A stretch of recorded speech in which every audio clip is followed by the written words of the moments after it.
Mark here, another Mark 2.0. Gordon's up there in Ontario, and Tommy Doles joins us. Tommy, welcome to the podcast. Now let's start out by talking about your book, Gridiron Redemption. Yes, absolutely.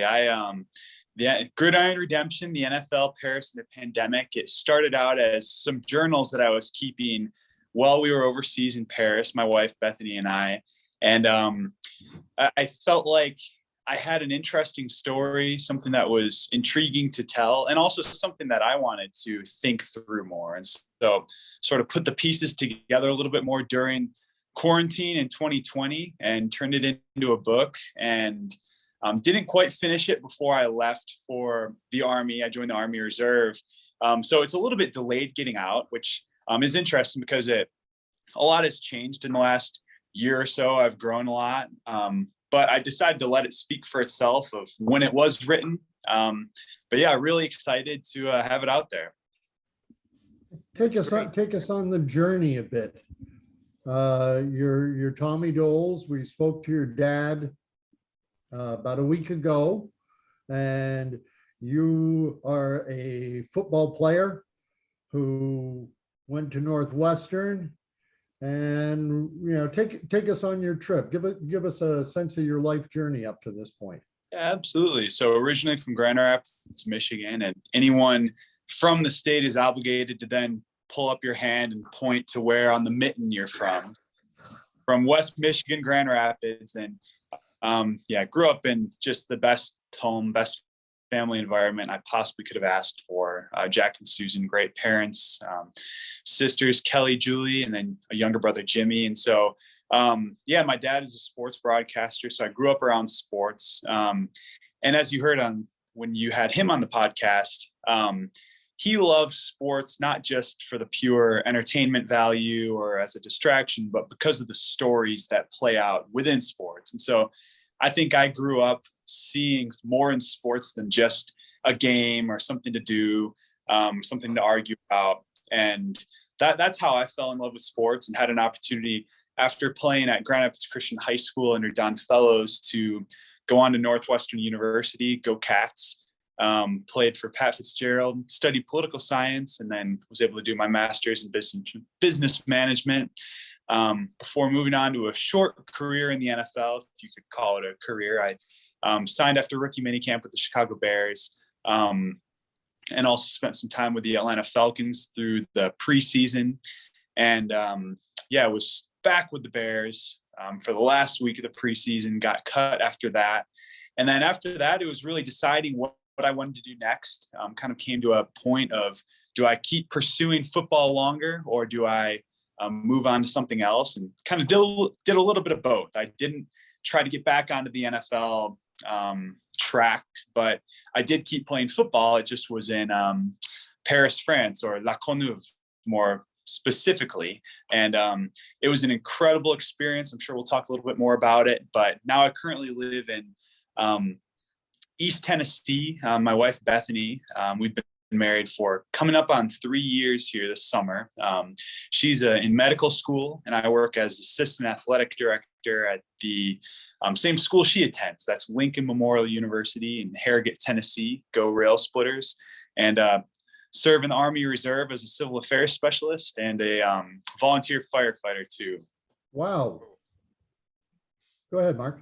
Unreal. No, this is really great. Take us on your journey as a student at Northwestern, because that's one of the top schools in the nation. It's like the Harvard of the Big Ten. Yeah, it's the academics are very strong, and that's something in the recruiting process that really appealed to me, that the faculty that you're going to be with, they're at the top of their field doing research, but just very intriguing people. And so I loved it there. I studied political science. I came in having just liked social studies generally, but I really found a academic discipline that I enjoyed, that I got excited about. But it was tough. Yeah, it's rigorous.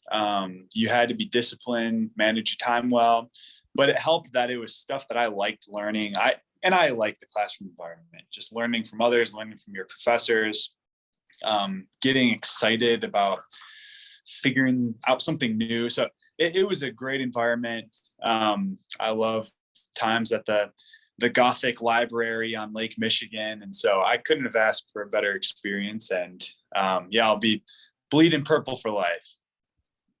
That's great. Grand Rapids, Chicago area,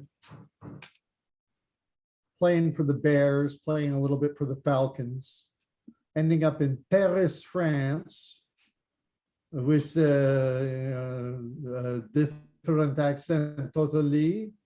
And now you're in Tennessee. When are we going to hear when's that going to start to affect you?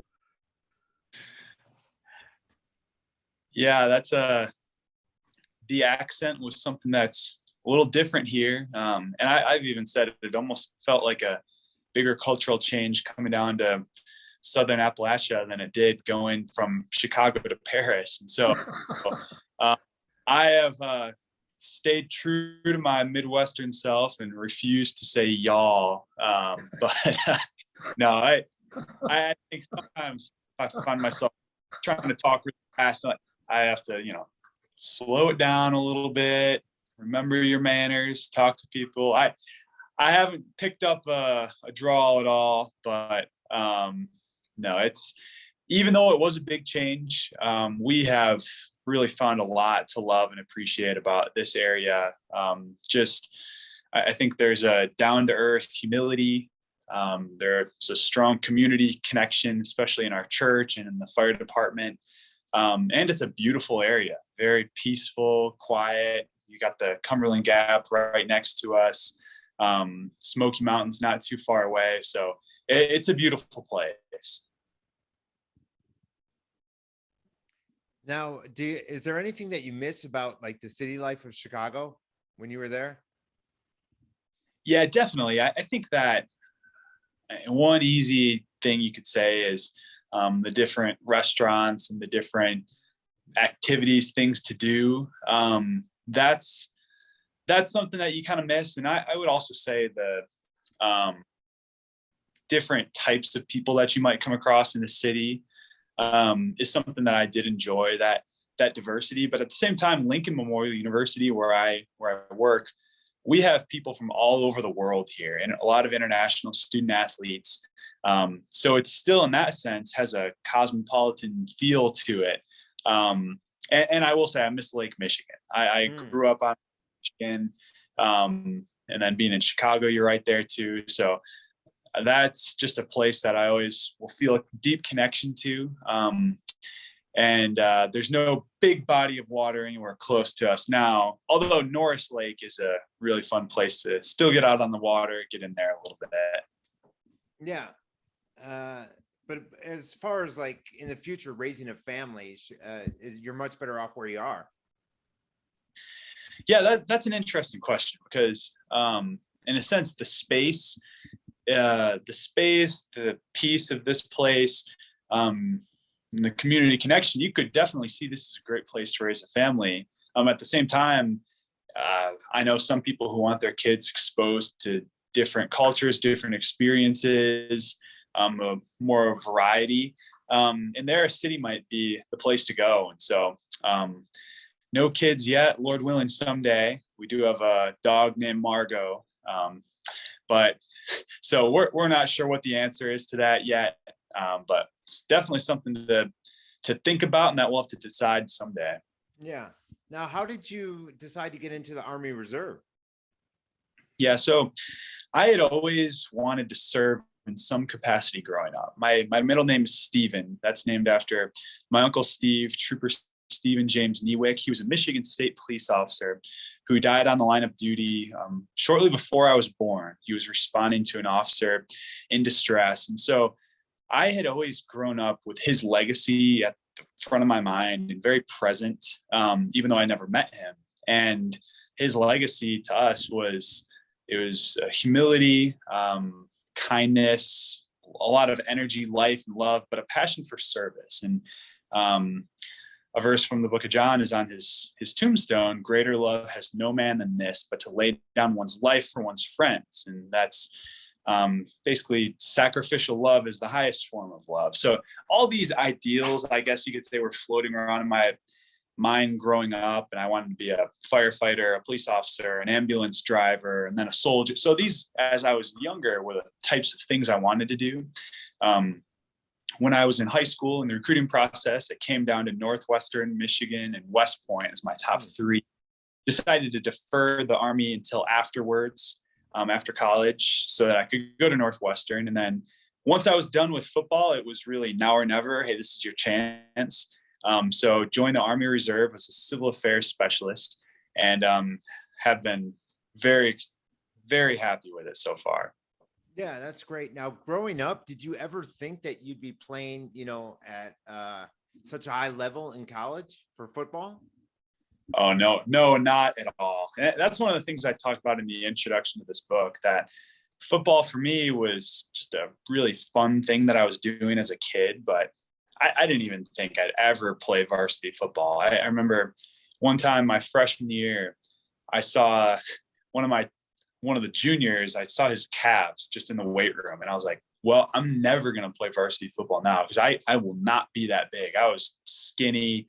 I was smaller than I am now. And so, I didn't think that I would ever play beyond early in high school, but I did love it.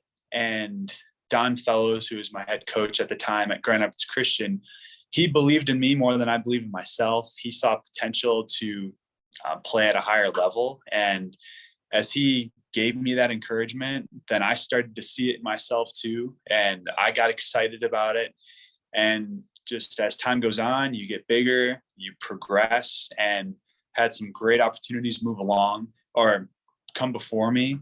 And that's what sort of got me on that track of going on to play college football, and then for a short time professionally.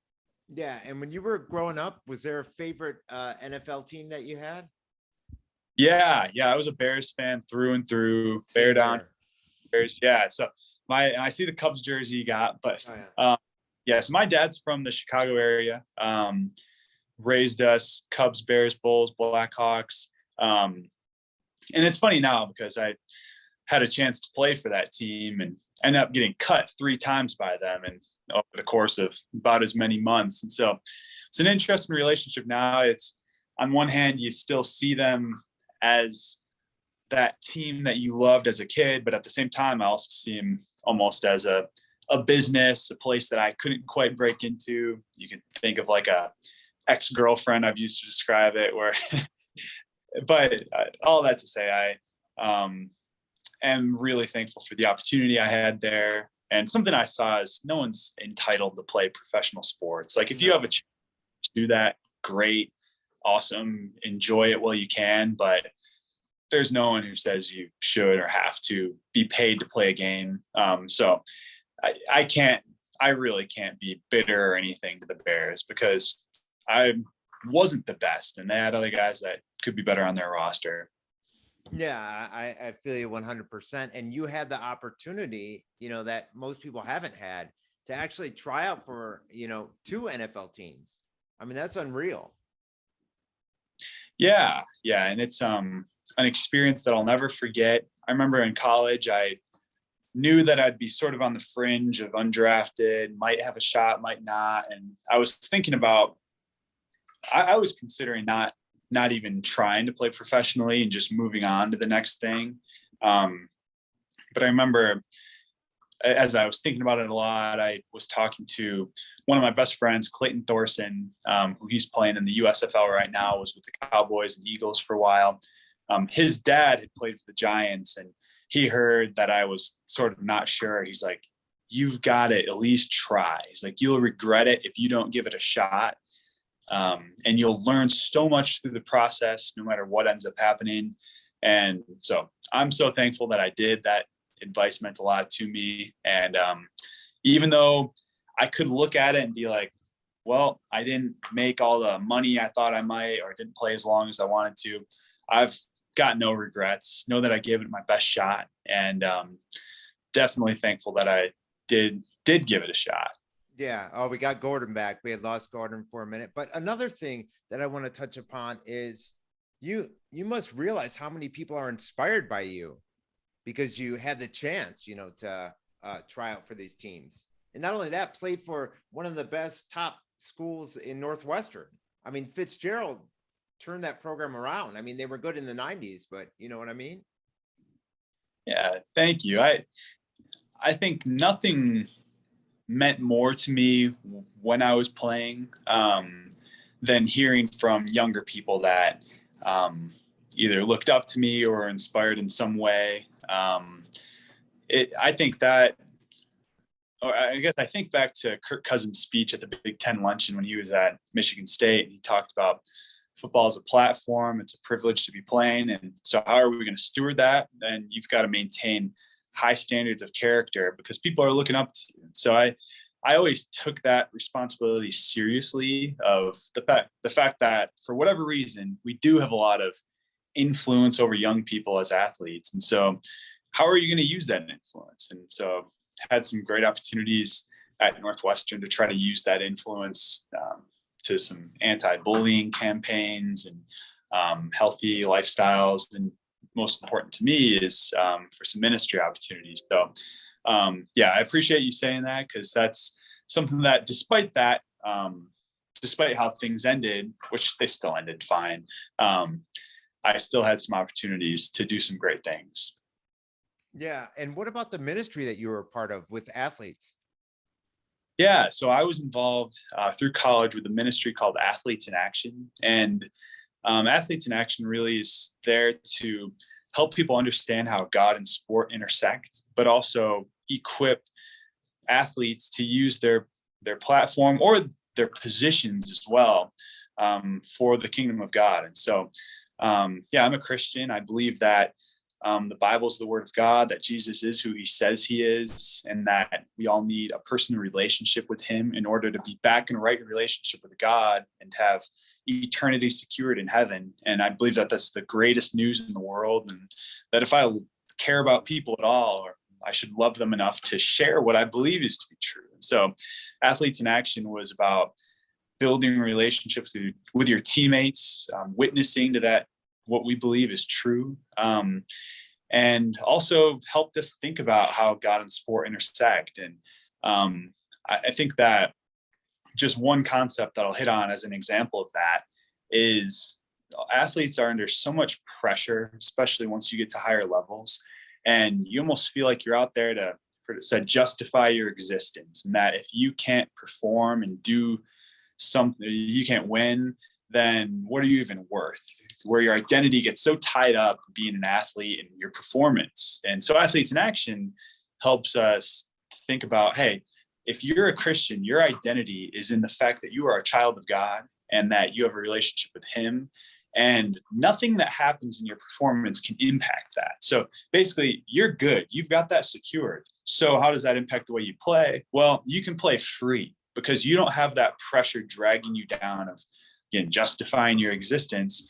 And so when you can play free, where you almost feel like you have nothing to lose, then you're going to be a lot better and perform better. And I definitely felt that where my redshirt freshman year, I was under all this pressure and just wasn't coming along, playing nervous. But then as I moved along, got better, thinking about these things, was able to play free. And that's when I played my best football, when I was just out there to have fun, playing to glorify God. And so really thankful for Athletes in Action. And Nick Castelluccio, he was the campus leader of Athletes in Action, who really made a big impact on me. Ended up officiating our wedding too in 2019. So that was also the organization that I sort of worked with as I was looking to go international and be able to continue that, looking for sports ministry opportunities overseas in France. That's great. Sorry about losing my internet connection, so I hope I'm not going over old ground. No, I don't. But what I wanted to know is, now you're at Northwestern. That is, from my understanding, that is a secular school, is it not?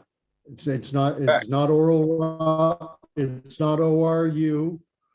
This is a secular school. You're a Christian athlete. and, a starting lineman, which I find hard to believe looking at that skinny frame of Exactly. yours, that that you were in the trenches. I know you're you're something like 6'3", 6'4". Yeah, 6'4" about. Yeah, and linemen are normally, 280, 300 plus pounds. You look like you're 180 pounds soaking wet. But leaving all that aside, you're at Northwestern. You're going around with your football jersey on or your jacket on. People know who you are, and you're in a very secular culture, and that has to be a challenge. We've all, as Christians, we know how the culture paints us. We're the Ned Flanders, where you watch a movie like Bull Durham, and they always make Christians out to be backward thinking, whatever. And can you talk about your experience, how it was for you at Northwestern, around 17, 18, 19-year-old kids away from home for the first time?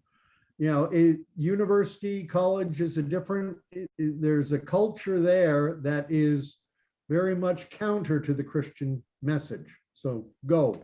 Yeah, absolutely. And I've spent a lot of time thinking about and wrestling with, especially while I was there. But I'd say the first and most important thing for me was to be rooted in a Christian community, so that my closest friends, my foundation, was with other believers. It was involved in the local church. I was being discipled or invested in by someone ahead of me in life. And so I think that allowed me to know that I had my core there, but I didn't want to just stay there. We wanted to be missional and be, you've heard it said, in the world, but not of it. And so I think that it was cool because I had opportunities all the time to be around and interact with people who had no clue who Jesus was or who he really was, what the Bible said at all.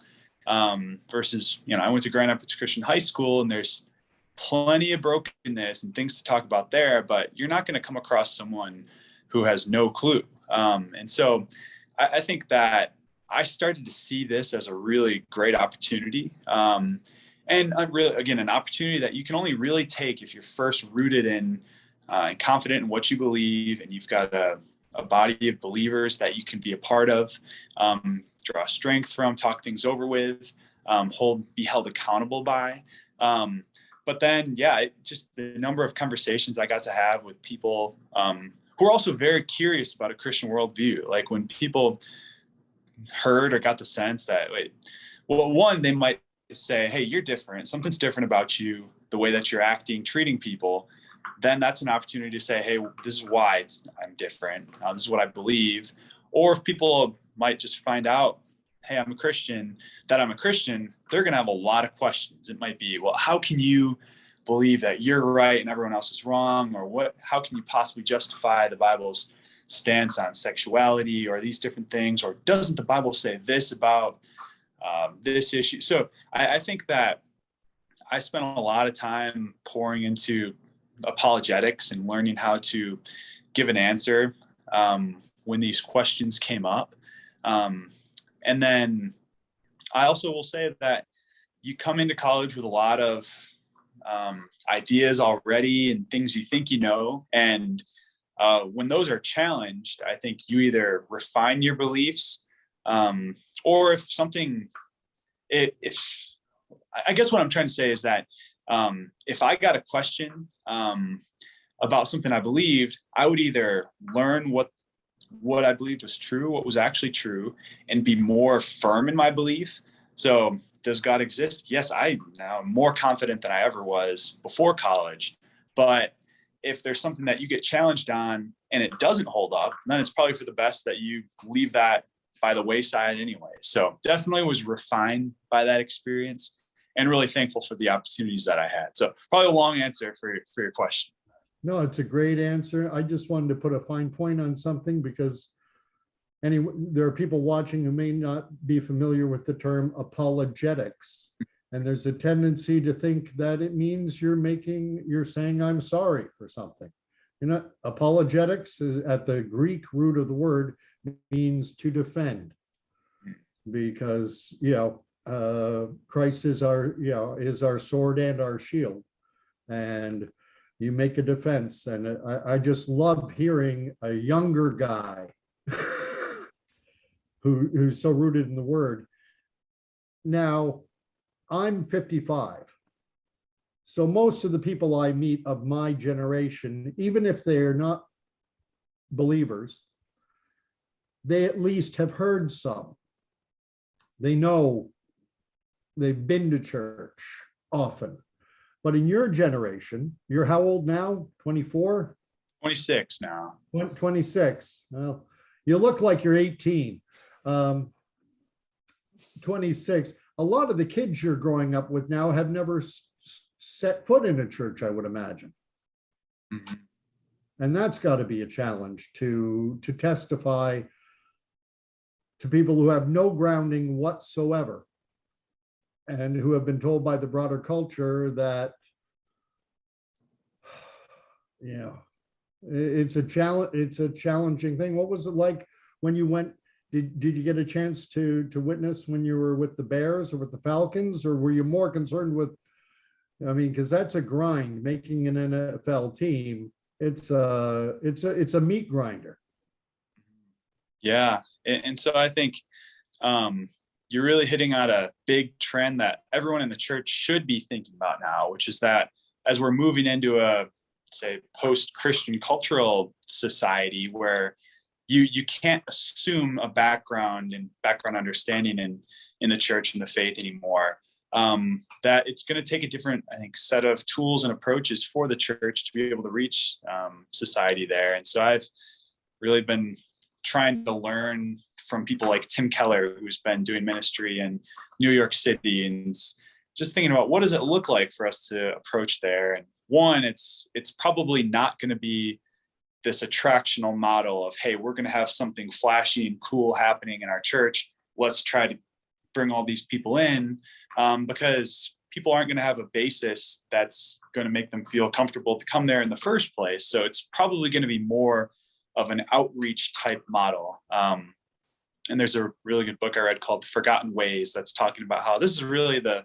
model of the early church, that it's being in communities with non-believers, building relationships with them, witnessing, testifying, and eventually building communities out of that, as opposed to trying to get people in and get people while they're there. So that's something I was thinking about a lot. And I'll say in Paris, they're a little ahead of us in the United States in terms of being a post-church culture, where they're almost like, it's been years since people all went to church there. And so most Parisians that we'd meet didn't have a faith background.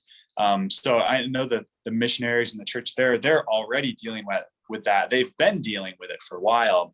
But the interesting thing about my team in France, I was in a suburb of the city that was primarily composed of immigrants from former French-speaking colonies. And so I was with not a bunch of ultra-secular Parisians, but a lot of devout Muslims, which was a whole new set of conversations and interesting things to talk about. And briefly, with you had mentioned in the NFL, definitely had some good opportunities to have conversations with guys. An interesting thing about that is when you're here today, gone tomorrow, being cut so frequently, it sort of hindered the ability to build these deep relationships. And also a lot of guys, they don't want to get too close because they know you could be cut tomorrow. And that also you're competing with them for the same job. So despite that, I still had some pretty good opportunities to connect with other Christians on the teams, and to share a little bit about what I believed of. And a lot of it might have stemmed from people saying, hey, why aren't you coming to go do this? Or why are you not partaking in these types of things? Or why do you talk about your wife the way that you do and not the way you do? It's, well, this is what I believe. And so kind of back to that apologetics or apologia of the giving a defense of what you are believing and having an opportunity to explain. And when you do explain, touching on the why behind it, of it's not just like if someone's asking Christian view on sexuality, yeah, you can talk about like what the rule says, but also get to why it says that and how marriage is this picture of God's relationship with the church. And so I think there's a lot more depth that you can get at when people do ask questions about the way that you live. I wanted to ask you though, now you're in Europe, you're playing in the European equivalent of the NFL, and you're so well grounded. I can tell that just by listening to you. You know, life can throw, and that's what being a believer means. Life can come and hammer at you, but you're standing on solid ground. But a lot of the guys you're playing with, I would imagine, are pretty upset. They're not where they want to be. Guys do not grow up and go to NCAA level, top level college football. They expect to be in the NFL, and then they end up in the CFL, then they end up in the European League. And did you see any bitterness among your teammates or envy? Yeah, I think that the first place I saw that was really in my own heart, if I'm honest, of after I got cut, then looking at friends of mine, other teammates who didn't get cut, who made it, of just thinking, man, they're going to be making the money that I thought I'd be making, or they're going to have the experience and acclaim. And so even though and thank you for saying that, I do believe I have a firm grounding and foundation. That's not to say I didn't struggle with those thoughts and feelings too. And so that was when I noticed that it has to be, hey, I'm going to return to my first principles, the first things, and kind of remind myself and remember what it is I actually believe and why I can be confident and rooted at this time. So there was that, but then also, yeah, I think with other people who are going through the pain and bitterness of not getting something that you have dreamed of and wanted to pursue, that's another opportunity to just encourage people, point them towards something that is much more lasting than an NFL career, which, what's the statistic? Even if you do make it, it's like an average of 2 or 3 year career. So it's fleeting, it's short. And I think that anytime someone finishes playing the game, they're going to have to wrestle with, well, now what? Or even if you win if you win the Super Bowl, there's this clip that you might have seen of Tom Brady after he wins a Super Bowl. He's like, there's got to be something more than this, because he's like, I have everything, but I'm still feeling unfulfilled. There's got to be something more. And being able to give people the great news that, yeah, there is something more and you can have it. You've been through the fire. Go ahead, Mark. Yeah, one thing that I wanted to ask, did you have like any inspiring coaches or professors? Obviously your faith inspires you the most, but at Northwestern, do you have any moments with inspiring coaches, inspiring teachers, professors? Yeah, the first one I'll have to go back to high school again, because Don Fellows, he really made an impact on me. I think when I came into high school, I was pretty insecure, nervous middle schooler who was taller than I was coordinated, and so I just didn't really feel like I was good at anything, and that maybe is exaggerating a little bit, but I came to Grand Rapids Christian, and he had this football program that was pushing us. I left confident. I grew to love working hard, love being on teams. He talked about attitude and effort with Christ in the center, and how your attitude and effort are things that you can control. And so as long as you can control your attitude and your effort, you can, we could talk about that for a long time, but basically he changed my mindset and helped me see opportunities that I hadn't seen for myself. So, so much to him. But yeah, at Northwestern, I had some great coaches there. Pat Fitzgerald, he's obviously known as one of the best football coaches in the country. And attitude and investment was the cornerstones of his pyramid of values there. He's just one of the best leaders of men that I've ever been around. The way that he inspires with an intensity and a confidence, and competence too, and also doing it with a bit of a swagger about him. And all the while not taking himself too seriously. He just was the kind of guy that you wanted to be around, you wanted to emulate, and you wanted to give your best for. I had so many reasons to be motivated when I was in college. First and foremost, the Bible says, whatever you do, do it with all your heart, as working for the Lord and not for men. So it's like, that's all I really needed. But at the same time, I had these coaches who had invested in me, who I cared for, they cared for me, and a community that I was proud to play for. So that was a lot of fun to compete for. And then the last one that I'll touch on is Adam Cushing, who was my offensive line coach there. I remember in our initial recruiting meeting, he talked about revolving character. And he said, hey, this is what I want my offensive linemen to embody: revolving character, where what you bring to one area of your life revolves around everything that you do. So he said, I don't want someone that's going to show up and give me their absolute best on the field, but then slack off, fall asleep in the classroom. I want someone who's going to bring their best to everything that they do on the field, on the classroom, in the community. And so I started to see that, yeah, that's what I want to define who I am, the way that I do things. And then, yeah, so many professors and faculty members that just got me excited about what it is I was going to be doing, what I was learning. My job as civil affairs specialist is really my job in the Army.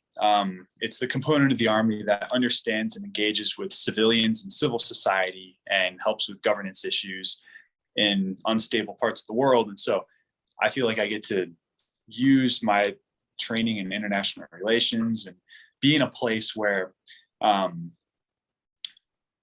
those things have relevance and the things that I'm excited about matter. And so, yeah, so many people I could thank. And last thing I'll say with this is that the acknowledgement section of the book was probably my favorite part to write, because it just gave me a chance to look back at all the people that I have to thank and that I appreciate. And I couldn't even come close to naming them all in this section, but it's making me realize that the acknowledgement section of any book is something that you should really not just skip over, because the gratitude that anyone who has written a book, or really anyone who's gone through some life, is very real. You see how interconnected we are and how much our stories and the things we have rely on other people, and how much of our happiness comes from relationships with other people.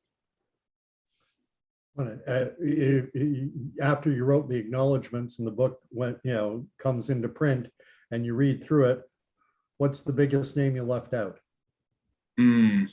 What name did you go, I should have mentioned who? Well, now I wish I had it in front of me, because I'm not sure I mentioned Nick Castelluccio, who is that campus pastor with Athletes in Action that I talked about earlier.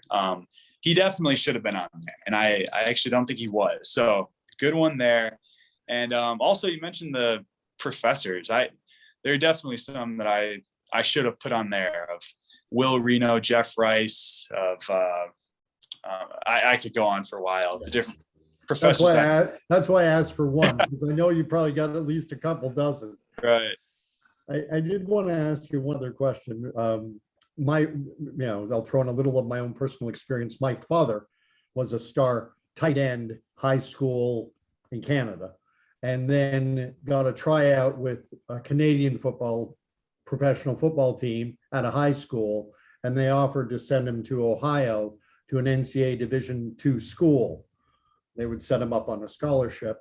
And my dad found out, he said, this is back in the 60s, like end of the 50s, start of the 60s. He found out that, what they do when you're on the line, tight end, lineman, they pump you full of steroids, get you that big bull neck, And if you get hurt as a Canadian, your scholarship is gone. And so my dad was advised, don't do it. But the being on the line where weight is so important, how do you get up? How does a guy with your frame get up to 300 pounds, without using juice? Yeah.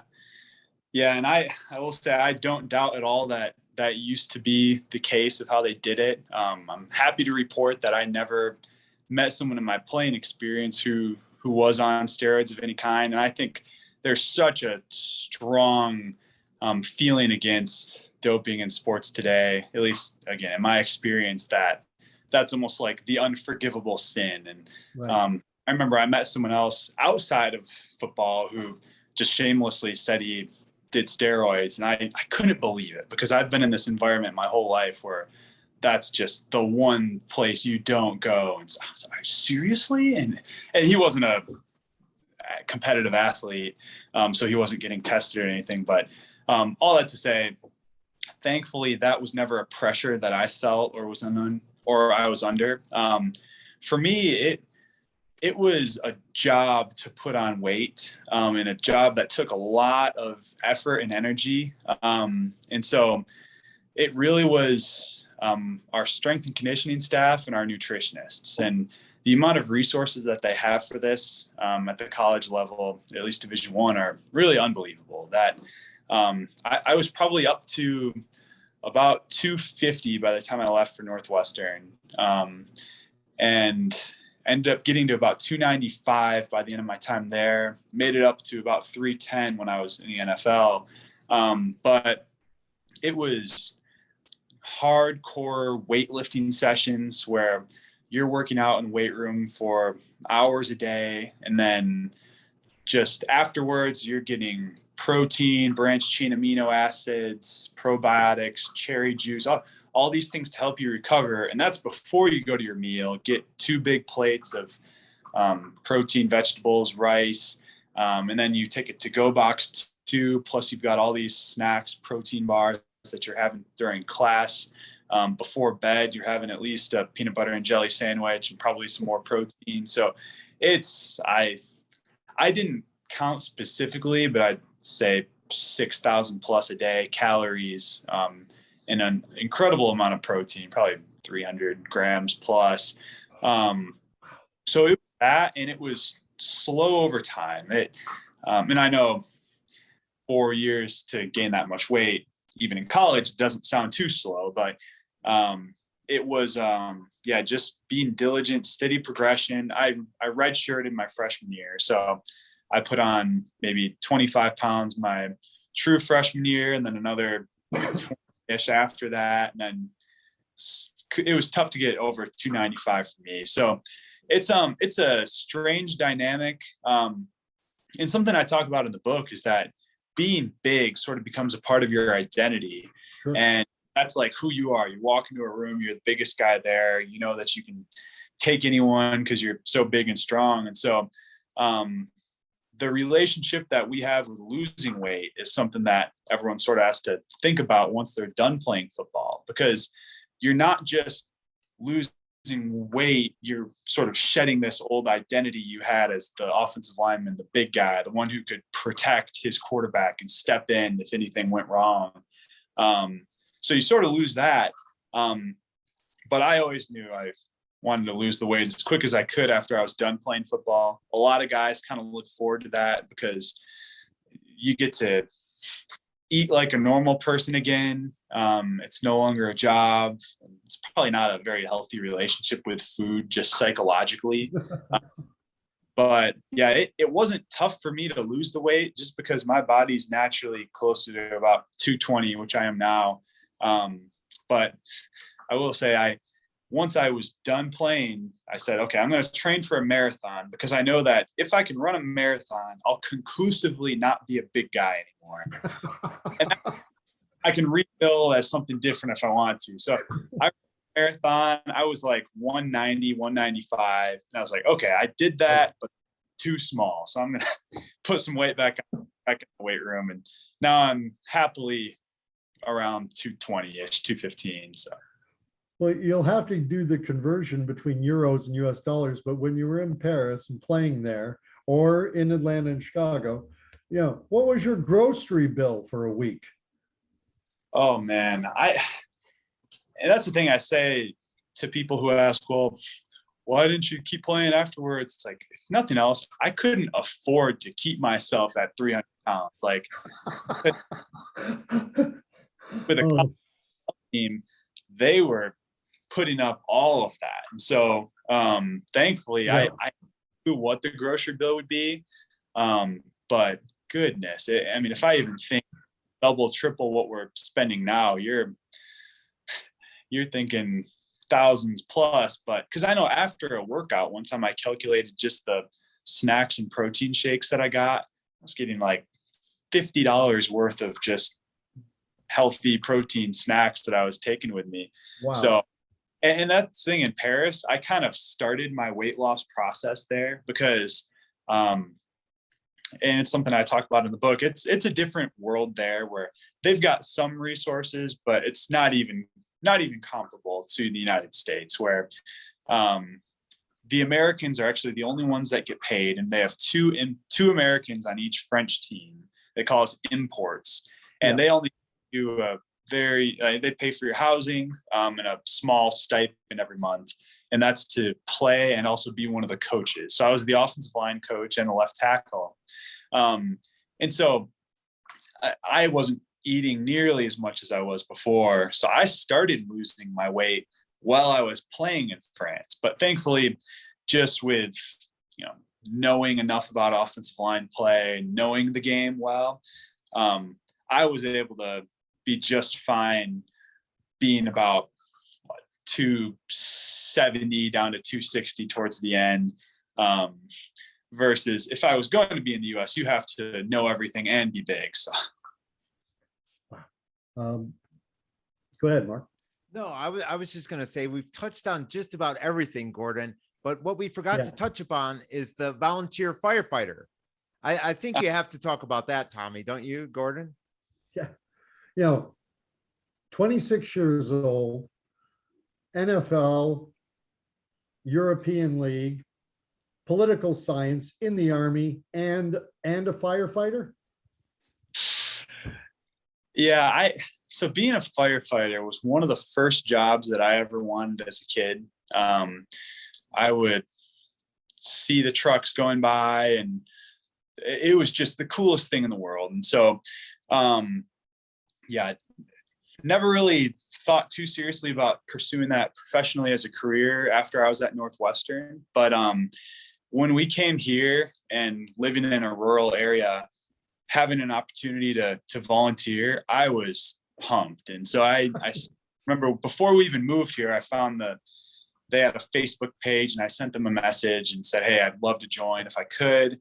And showed up, and they put you through a little bit of training, but some of it's on the job. And one thing I realized or learned is that something like 70% of volunteers or firefighters in the United States are volunteers. And so it's really, I almost wonder how this system works of our whole county, and we've got like one professional firefighter.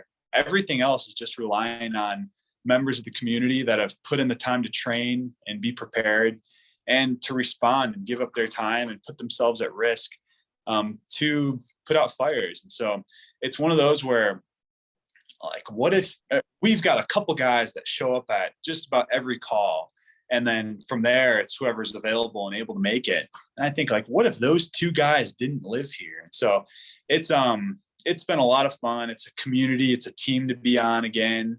And you get an opportunity to serve people, and it exposes you to some pretty tough stuff talking to a family after an arsonist burned down their house and they lost everything, or being at a fatal car accident and there's other people there. And so you see some really difficult things, but I think knowing that you are there to try to make things better, to try to bring healing, try to protect innocent life and property, that almost feels like a shield against it being too difficult to bear, some of the brokenness that you see. And some of the calls, they're not all traumatic and bad. Like on Thanksgiving morning, I got a page they give you radios and pagers that said, yeah, we got a cat stuck in a tree. And I was like, yeah, good one, as if like, and like, no, we really have someone who called in about a tree. So and normally you might get a handful of people going to smaller calls, and then all hands on deck if it's a big, fully involved structure fire. But we had like 7 firefighters go to this cat stuck in a tree. Like, you got to go do that once. And so people were kind of doing rock, paper, scissors to see who would get the cat out of the tree. And I lost, but the cat scurried to a different branch. So I brought a ladder over there, climbed up, had some gloves on and my turnout gear so it wouldn't claw me. And yeah, pried a cat out of a tree and brought it down and got to set it down. So I was like, where else would I get to do this? And I know the property owner was like, yeah, well, thanks a lot for getting there. She was up there all night. We figured we'd call you. You know, if she goes up another tree, she's SOL because we're not going to call you again. So it's stuff like that, which is just always keeps things interesting. And but most importantly, a fun opportunity to serve. Okay. Now, tell us, to wrap this up, why don't you tell us, the book is called Gridiron Redemption. Someone wanting the book, where can they go? And your YouTube channel, your wife and you do some outreach, some ministry. So promote yourself. Sure. So, yeah, Gridiron Redemption, the NFL, Paris, and a Pandemic. You can find that on Amazon. Currently, there's a paperback and a Kindle version. So you can check that out. Would appreciate the support. Would love to hear from anyone who reads it of just what stuck out. There's a Facebook page that we made too. And so we currently don't have a YouTube channel that we use. Where most of our ministry these days is through our church. So we do some stuff with the youth group and through talking to some local high school football teams. But I am on Twitter, LinkedIn, and Facebook, Tommy Doles. But haven't posted too much, but we'll see. Maybe put some more stuff out in the future. But yeah, so thank you very much for asking. Great. And thanks so much for coming on, Tommy. We really appreciate it. Yeah, thank you.